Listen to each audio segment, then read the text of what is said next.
Hey, what's up, everybody? It's Candy Girl. I was on Facebook and saw that Michael Moore was trending. A couple of days ago, I had seen that he had this like to-do list um, that was getting a lot of attention. And this was like a two-part to-do list. So the first day he came out with the to-do list, I haven't looked at it in its entirety yet. But the day two to-do list was particularly interesting. I agree, but then I disagree with some of the things that he's saying. He does make some points, but then he be digging a little bit too far sometimes. So, number one, he said, we must quickly and decisively form an opposition movement. The core of this operation force will be fueled by young people who, as with Occupy Wall Street and Black Lives Matter, don't tolerate BS and are relentless in their resistance to authority. They have no interest in compromising with racists and misogynists. Okay, I'm with you, but I'm not with you. And I guess it depends, is what I want to say. If you're talking about the Black Lives Matter that does peaceful protests, that, are out here trying to make a difference in a positive and constructive way, but will stand up for themselves as far as self-defense as it becomes necessary, then I'm all with you on that. However, if we're talking about some relentless resistance to authority, what that signifies to me is that he wants to incite some kind of violence. Protesting goes on in our own communities. What ends up happening is you are destroying mom and pop shops that were above water or barely above water, and now you have completely wiped them out. Things like that is detrimental to our own selves, and we are the cause of our own demise in those situations.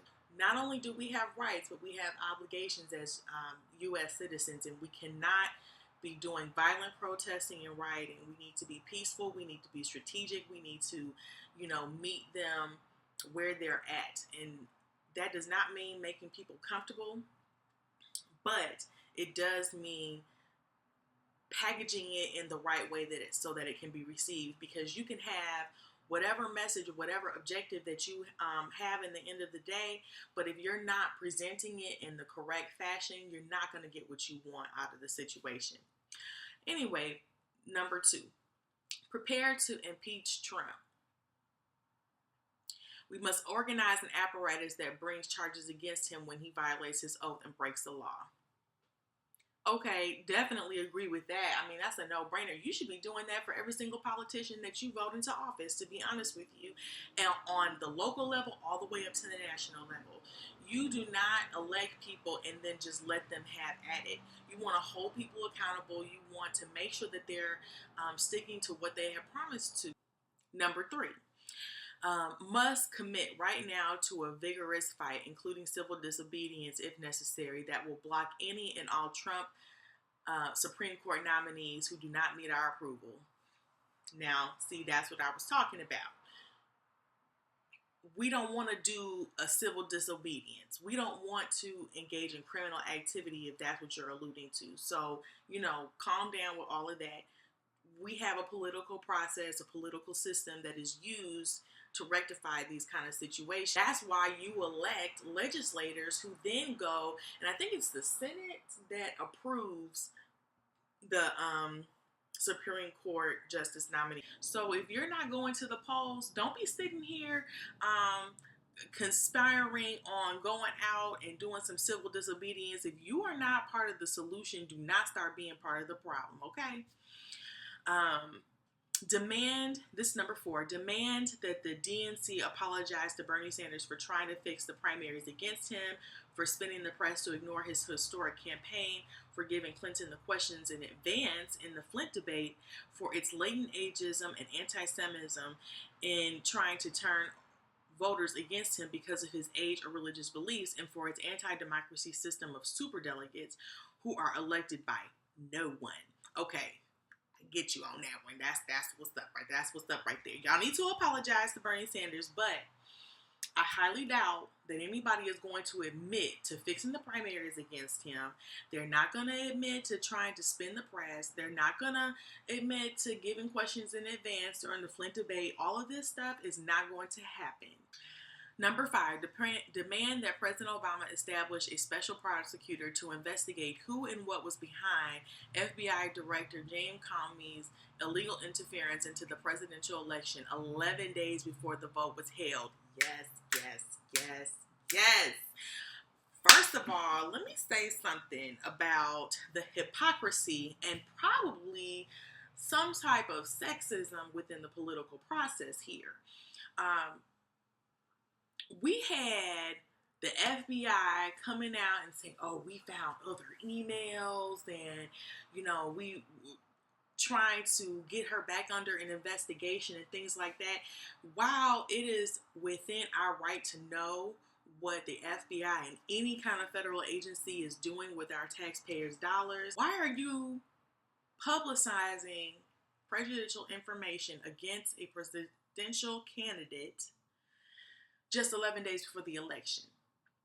That's very suspicious to me, and it sounds illegal. Number 2, however, why didn't they bring up Trump's sexual assaults and housing discrimination in his own housing developments? Number 6, begin a national push while it's fresh in everybody's mind for a constitutional amendment to mend our broken electoral system. 1, eliminate the Electoral College, popular vote only. 2, paper ballots only, no electronic voting. Election day will be made a holiday for all so that more people can come and vote. All citizens, regardless of any run-ins with the criminal justice system, must have the right to vote. In swing states like Florida and Virginia, 30 to 40% of all black men were prohibited by law from voting. Okay. There needs to be a 2/3 vote in both houses on the amendment, and then a 3/4 vote of all legislators. You think that's going to happen anytime soon? We can hardly agree on anything. And now, because the House of Representatives and the Senate are majority Republican, I highly doubt that you're going to get them to all have a 2/3 and then a 3/4 vote of anything. So good luck with making an amendment. However, I do agree that the Electoral College is detrimental, and this election was demonstrative of that point. Let me tell you why. The people selected Hillary Clinton. She had the popular vote. The system elected Donald Trump.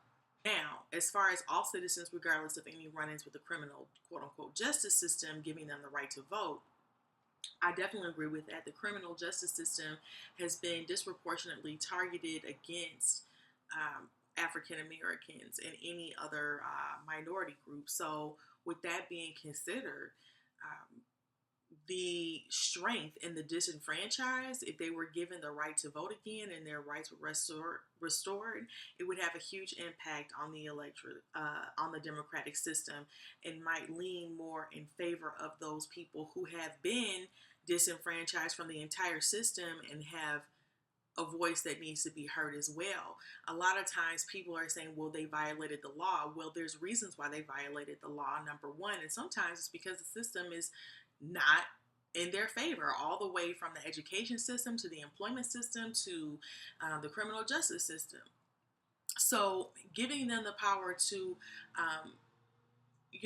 vote in support of particular laws and vote in support of particular politicians who will create more opportunities for them to earn a legitimate income would, first of all, reduce violent crime, and second of all, raise our economic strength as a nation. So, number 7, and the last of not least, convince President Obama to immediately do what he should have done a year ago. Send in the Army Corps of Engineers to Flint to dig up and replace all of the poison pipes. Nothing has changed. The water in Flint is still unusable. This is, I by far, I mean, anybody who would disagree with that is an ass in my view. Um, Nothing has changed in Flint. The very drinking water that people need in order to survive is contaminated and is making them sick. President Obama, you got a couple more months to make a huge impact on this country. And if there's anything that you do, the last thing that you should be doing is going into Flint and fixing this situation. With Donald Trump, if you would have paid your federal taxes, maybe that money could have been used to help Flint out. Those are my thoughts, y'all. Please let me know what y'all think. Please be sure to share this video on all of your social networks. I would love to see other people's points of views. Please comment, but be respectful. Also like, and last but not least, subscribe. Until next time, you all love and bless.